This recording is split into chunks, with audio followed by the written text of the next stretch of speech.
वाह, mega bumper offer चल रहा है, आपको 20 लाख रुपया भी मिल जाएगा, 4 साल में आप रिटायर भी हो जाएंगे, फिर आपको रिजर्वेशन भी मिल जाएगा। इस भाषा की मानसिकता को समझने का प्रयास। लेकिन आप एक एक मंत्रियों का बयान सुन करके देख लीजिए।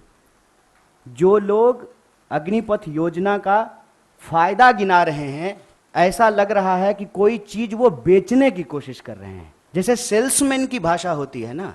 सेंट्रल स्कूल में एडमिशन का भी प्रावधान है, रेलवे का भी टिकट मिलेगा, हवाई जहाज का भी टिकट मिलेगा, और अगर सर्वोच्च बलिदान आप देते हैं, आपको शहादत होती है, तो आपके परिवार का भी ख्याल रखा जाएगा। इन तमाम बातों को छोड़ करके मंत्री कह रहे हैं कि आपको 20 लाख रुपया मिल जाएगा इस उम्र में। कि प्रधानमंत्री जी बोले थे कि काला धन वापस आ जाएगा तो आपके खाते में 15 लाख रुपया मिल जाएगा।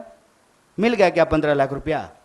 जिस खाते में 15 लाख रुपया मिलने वाला था ना, उसी खाते में 20 लाख रुपया भी मिलेगा। इस मानसिकता को समझने की जरूरत है, और इसीलिए हम लोग इस योजना की जरूरत पे सवाल उठा। जब देश में एक नियमित भर्ती प्रक्रिया है, 2014 में देश बना है, उससे पहले क्या आर्मी में लोग बहाल नहीं होते थे? क्या हमारे पास जो एक प्रक्रिया नहीं थी, उस प्रक्रिया को खत्म करने का कारण क्या है? तब सरकार के कुछ दावे बताए जा रहे हैं। आपके ऊपर देश की जनता ने भरोसा किया है।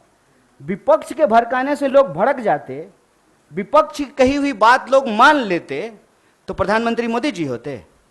इस देश के लोगों ने मोदी जी के ऊपर भरोसा किया।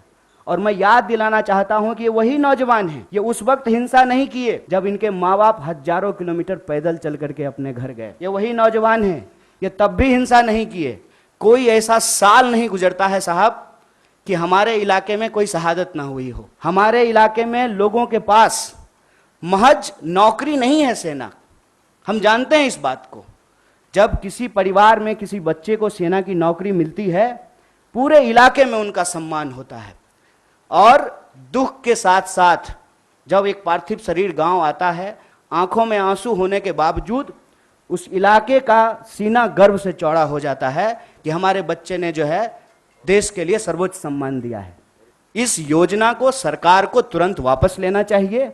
और ये जो लॉलीपॉप वाली भाषा है ना, इस लॉलीपॉप की भाषाओं को बंद करना चाहिए। और जहां तक बिहार में हिंसा का सवाल है, सीधा सा एक कारण समझ लीजिए, ये नौजवान ना किसी के द्वारा लाए गए हैं, ना किसी के द्वारा बुलाए गए हैं। आप तमाम प्रबुद्ध पत्रकार यहां बैठे हुए हैं। कोई ऑर्गेनाइज्ड आंदोलन होता है, उसका स्वरूप अलग होता है। हम लोग 3 दिन से नहीं डिटेन हो रहे हैं यहाँ पे। हमारा ऑफिस छावनी नहीं बना हुआ है। हम लोग आते हैं, पुलिस पकड़ करके हमको ले जाती है। तो ये वो नौजवान हैं जिनको ऑलरेडी ये लग चुका है कि हमको नौकरी ये सरकार अब नहीं देगी, अब बहुत कुछ हो गया।